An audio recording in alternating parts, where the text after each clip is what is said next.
All right, let's do something a little different. We're going to travel back in time. And I mean way back, about 25,000 years, to one of the most extreme environments our planet has ever seen. Our mission?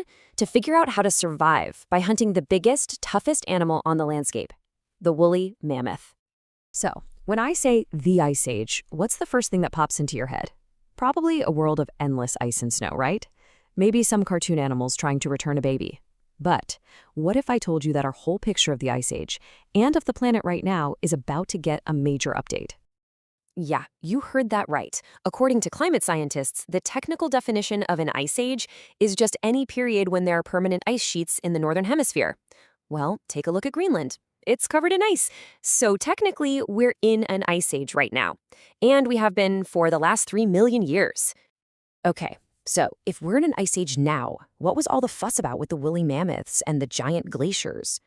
Well, what we think of as the Ice Age was actually a specific, much colder phase inside our current one.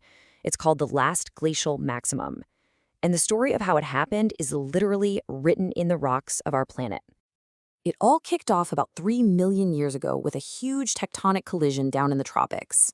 This event pushed up enormous amounts of new rock, and as that rock got worn down by rain, a chemical reaction started pulling insane amounts of carbon dioxide out of the ocean and locking it away into limestone. It was like a giant natural carbon capture machine running for millions of years. So what did that do? Well, you can think of CO2 as the planet's insulation, its cozy blanket. This massive geological process basically just yanked that blanket right off. And without its insulation, the entire planet started to get cold, entering a long cooling pattern. Now, this cooling wasn't a straight line down. It had its ups and downs. The period we're focusing on, about 25,000 years ago, was the absolute coldest point of all, the last glacial maximum. And just to make things worse, Earth has this natural 40,000-year wobble. At that exact moment, the wobble tilted us just a little bit further from the sun, cranking the planet's thermostat down even more. And the effect was just staggering. Global average temperatures dropped by about 15 degrees Celsius compared to what they were before the Industrial Revolution. Now, to put that in perspective, the asteroid that wiped out the dinosaurs caused a 50-degree drop. So, okay, it wasn't a total extinction-level event, but it was still an incredibly harsh and difficult world to survive in. So, what did this frozen world actually look like? Well, let's zoom in on Eastern Europe, because that's where our survival story is set. And you might be surprised to hear that the environment was full of incredible contrasts. So you had these massive ice sheets covering Northern Europe, right? They blocked all the moisture coming in from the Atlantic. This meant the highlands were basically a bone-dry, barren Arctic desert. But, and this is a big but, down in the river valleys, it was a completely different story. The soil was rich with glacial minerals, making it super fertile. You had these lush green pockets just teeming with life. And the mix of wildlife living there was just bizarre.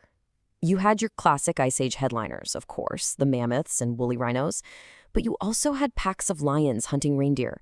And get this, cheetahs, the same kind of cheetahs we associate with the African savanna, all living together in this crazy cold landscape. So who were the people navigating this strange world? I want you to take that old, brutish, hunched-over caveman idea and just throw it out the window. Because the people who lived here were part of a sophisticated, widespread culture known as the Gravitations. And these people completely shatter every stereotype. The men were tall and slender, averaging close to 6 feet. They had high cheekbones. An expert once described them as having a runway look. Seriously. They were also brilliant artists, carving those famous Venus figurines. And they were skilled craft people who used tiny bone needles to sew fitted, warm clothing that looked a lot like our modern parkas. Now, within this culture, a specific group in Eastern Europe, the Pavlovian people, made an incredibly bold choice to survive. In a world full of all kinds of different animals, they decided to become specialists. They decided to focus on just one single target. And just how specialized were they? Well, in some of their ancient campsites, archaeologists have found that a mind-boggling 98% of all the animal bones belong to the woolly mammoth. This wasn't something they did on the side. They were full-time professional mammoth hunters. So, the big question is, why? Why on earth would you choose to hunt the most dangerous animal around? It was the ultimate high-risk, high-reward bet. One single mammoth was a walking treasure chest. You got huge amounts of meat, ivory, and bone for making tools, and, this is critical, in a world with very few trees, you could even burn the bones as fuel to keep your fires going. Okay, so how could a group of people, armed with what we basically think of as sticks and stones, possibly take down something the size of an elephant? Well, the answer is they had a secret weapon, an invention that was a total game changer for prehistoric hunting.